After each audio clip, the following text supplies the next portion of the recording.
Hey everybody, how's it going today? Wookie Fever here. I just wanted to read you guys a little bit of an article that I found out in my search for knowledge and information.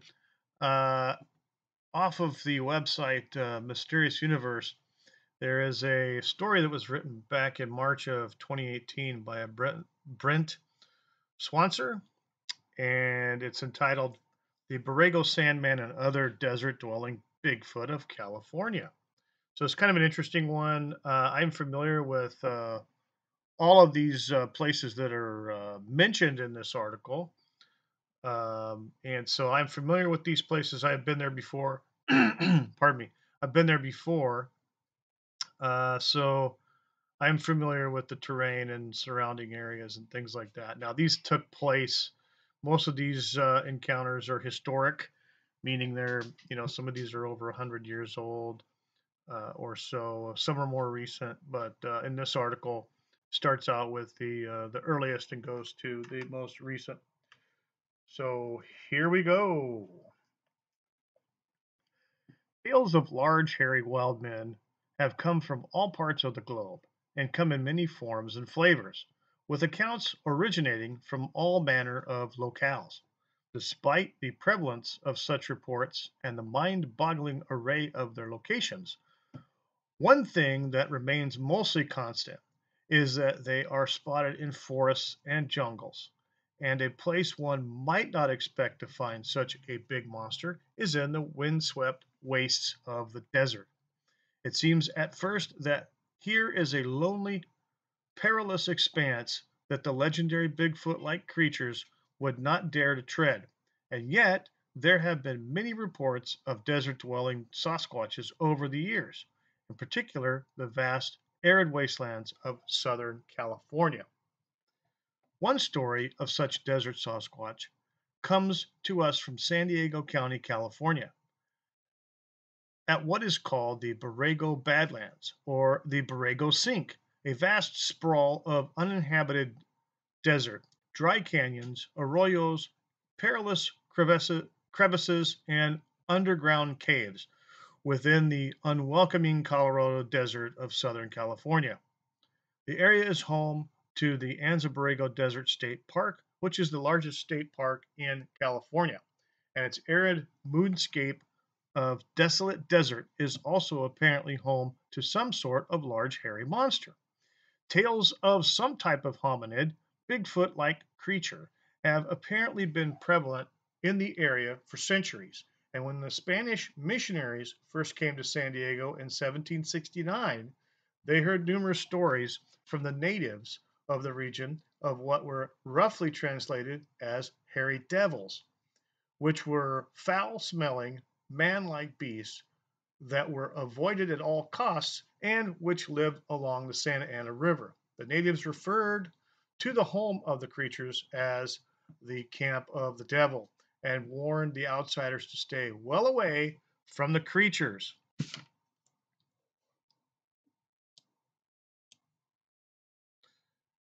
Apparently, there was something to all of this, and as European settlers came pouring in there would be a series of rather frightening encounters with these so-called hairy devils. In the mid 1800s, an area just west of Anza-Borrego Desert State Park called Dead Man's Hole became an important stop-off point for various stagecoach lines crisscrossing the harsh, unrelenting desert landscape.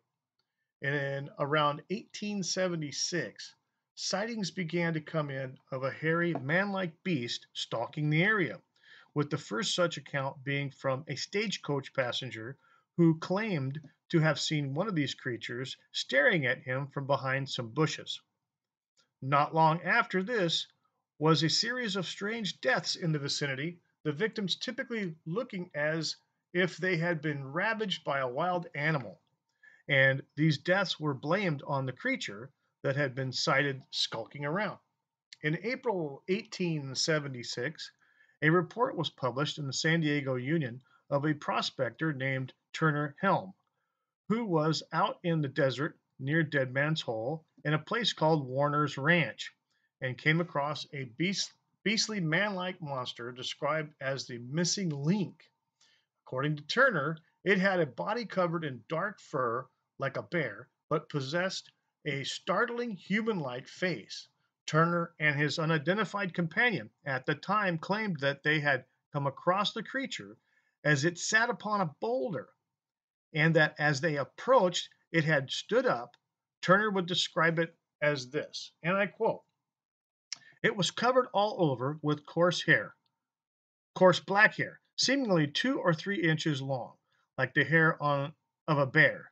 His beard and hair on his head were long and thick. He was a man of medium size and had rather fine features, not all like not at all like those of an Indian, but more like an American or Spaniard."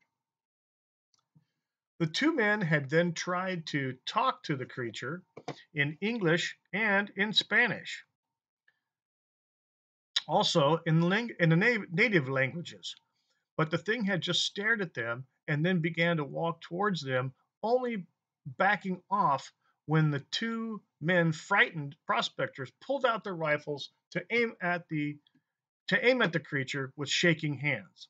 A year later, in March of 1888, the San Diego Transcript told of two local hunters named Charles Cox and Edward Dean who actually ventured out into the wilderness in order to hunt the beast down in the wake of tales of brutal unsolved murders near Dead Man's Hole. As they made their way through the forbidding, uninviting wasteland, they apparently came across what from the rear looked like a bear, but which would prove to be more mysterious when it turned to face them. It was described as this. Its legs were long, and they were used with such ease and facility in climbing over the rocks and logs that, on second thought, the animal appeared more like an immense gorilla. Its hair was dark brown, and it was at least 6 feet in height. The front legs, from their use, resembled arms, and the beast moved almost uprightly, like a man or a monkey. Its body was quite round and covered with extremely long hair and entirely devoid of a tail. The arms and hands of the beast greatly resembled those of a human being, and the facial features unmistakably Indian in character, but the teeth were plainly those of a carnivorous animal. Cox and Dean allegedly did what they had come to do and opened fire on the monstrous creature, reportedly killing it. The carcass was estimated to weigh around 400 pounds, and the two men quickly decided that it was most likely the perpetrator of the grisly attacks that had plagued the region. They apparently went around trying to have it shipped off to San Diego to be examined and put on display, but the corpse would go missing, leaving the veracity of the tale unknown.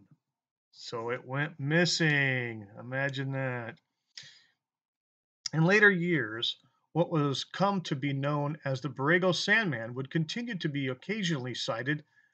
In 1939, a shop owner claimed that he had been out camping in the Borrego Sink when he had been surrounded by a pack of large ape-like creatures with silver hair all over their bodies and large glowing red eyes.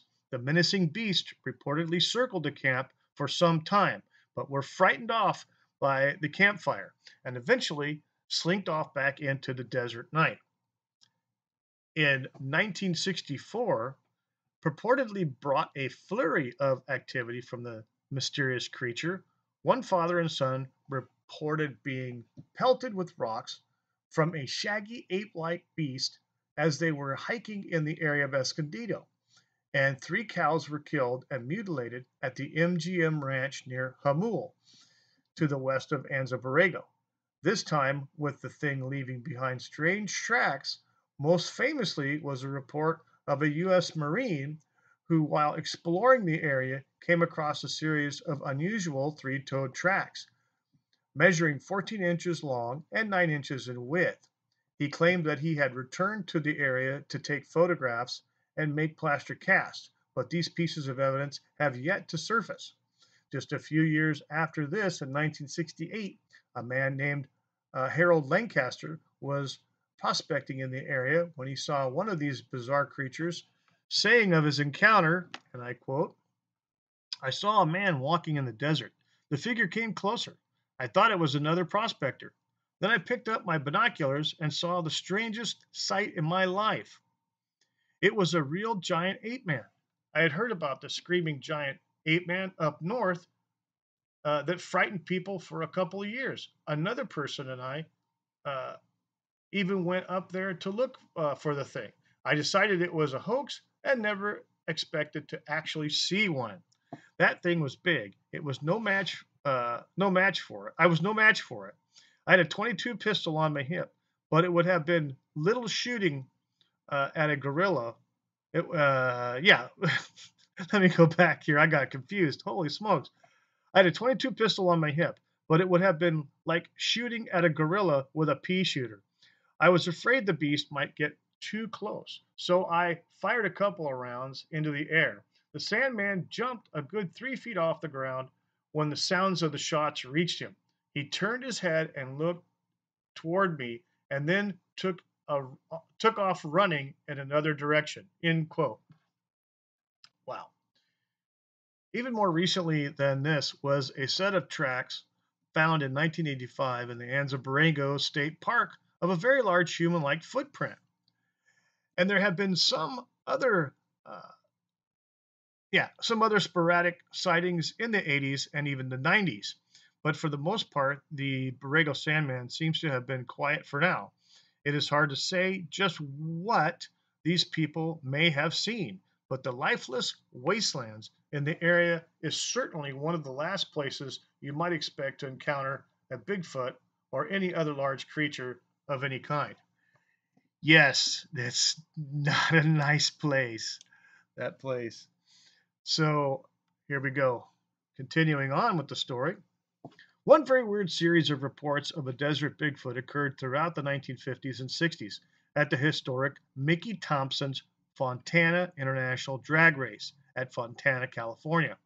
The city has a long tradition of auto racing, sporting several tracks, including the famous Auto Club Speedway, but the one of the best of the time was the Mickey Thompson's Dragway, which was in operation from the 1950s up to 1972, when it was closed due to a cluster of fatal accidents. During the height of the dragway's popularity in the 1960s, it seems to have attracted a very curious visitor indeed. At the time, some spectators came forward with curious accounts of having seen a large, hairy bipedal creature prowling about right out in the front of the gawking crowds. Some scattered reports were rather ominous in nature, as a young boy claimed to have been attacked by it as he walked home in 1965. The boy claimed that it had jumped out of the bushes and grabbed him. Although he managed to escape, he said his clothes had been torn. That very same year was another report from a young woman named Jerry Mendenhall, who said she had parked her car along a street in Fontana when a hulking beast covered in mud and smelling like a dead animal accosted her by grabbing her through her car window, after which she floored it and managed to get away. Ooh, that's kind of scary. Crap. I've heard a couple of stories about stuff like that, reaching into cars and grabbing people. Story continues. All things told, the creature was seen by hundreds of people at the raceway, to the point that it quickly gained the nickname of the Speedway Monster. And sightings continued on even after the race track had closed its doors. In 1975, a group of Boy Scouts came face to face with a beast marauding through their campsite. In 1976, it was seen near a cabin at Big Bear. Another witness claimed that the monster was stealing chickens from his property in 1991, and in 1992, several motorists on Foothill Boulevard spotted it making its way along some railroad tracks that passed right by a rather busy street in the area that was not particularly remote or isolated at the time. It is unknown just why this particular Sasquatch should be drawn to this one area or why it would approach a noisy speedway, and it remains a rather oddball case. Such desert Sasquatches have been sighted in other areas of Southern California as well. Notably was a series of sightings made in the 1970s at the Edwards Air Force Base in the Palmdale, Lancaster area of the Mojave Desert. During this time, several personnel at the remote desert base came forward to anonymously report that large Bigfoot-like creatures have been seen routinely, have been routinely spotted through night vision equipment skirting the perimeter of the base, walking through it, or even venturing into many underground tunnels in the area. The witnesses explained that the presence of the creature was officially classified and that they had been specifically told not to fire upon them. There had allegedly been several instances of catching the creatures on surveillance cameras at the base, but this footage was labeled as classified and never released to the public. Interesting, isn't it? It's most interesting. The government doesn't want you to see or know that. Heard a lot of stories about military bases, and Edwards is definitely a hot spot. So is 29 Palms, which is just south of there. Continue on with the article here. In 1977, a Douglas E. Trapp of the Southwestern Bigfoot Research Team and his friend Corey Rudolph had an encounter with such a beast in Corona on the northeast slope of the Santa Ana mountain range, which had been the location of a good amount of Bigfoot sightings in the previous years. The pair had been driving along a remote road that came to a dead end. It was here that they would have a rather harrowing experience, of which Trapp would say, and I quote, "We sat quietly in the Datsun pickup truck with windows rolled down, the dome light on, reading literature collected from Slate and Berry and old newspapers. Suddenly the hair on our necks arose, and a loud crashing noise was heard from below us in the orchard. We were frozen with awe as this thing lumbered through the trees with great force, breaking and snapping limbs with its girth. As we listened, we estimated that this animal was very large and very fast. It could be a deer, we thought at first. Then came the loud grunt and low moan of something that could not be a deer. Corey looked at me, turned the ignition key, put it in first, and popped the clutch. We almost did a wheelie in the little truck, and neither of us looked back. The reports we had read indicated that these previously seen monsters might be dangerous and aggressive. It had, on more than one occasion, approached necking teenagers and rocked their vehicles. Neither of us were willing to let this thing rock our truck. The fear was real, almost instinctive, like there was some sort of inherent warning. The reports we read had mentioned similar feelings by prior witnesses. We never returned to this site, but continued to engross ourselves with investigating Sasquatch reports throughout Southern California. And I will tell you, in my days as a amateur researcher back 2 decades ago, I was actually associated with a research group from back east. They're a small group. It's not the big BFRO. I don't care too much for them. But the organization I was with, I did a lot of research and read their library of reports. And I will say that a lot of people would always get overcome with a feeling of impending doom, fear that they had to leave where they were. They had to just turn around and go back. And that's more often than not in reports. And it doesn't matter what part of the country. They could be in Oregon and Washington, California. They could be Texas, Louisiana. They could be up in the New England states, or in Canada, where these things have been witnessed. So yeah, it's a common occurrence. The feeling of impending doom. So here, let's get this. Let's wrap this up with the final paragraph here on this article. Here have been just a selection of some of the more interesting desert Bigfoot reports that have cropped up over the years, and they really challenge the image of what the habitat of such creatures should be.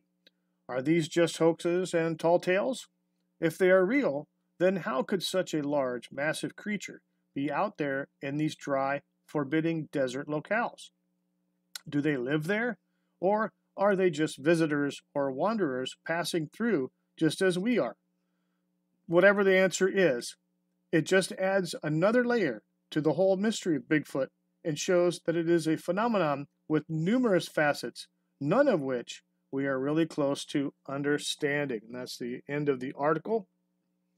So, yeah, it's quite an interesting historical record there of events from different people in the Southern California desert region. So, yeah, cool. Very cool. And we will have another one up at some point soon. Thank you so much for watching my video. Please hit that like button. Please subscribe and click the bell icon for all notifications so that way you don't miss out on any streams or videos that are coming out. Please also leave a comment down below. I'd like to hear what you have to say, and I'll respond to them as soon as I'm able. Hey, have a great day.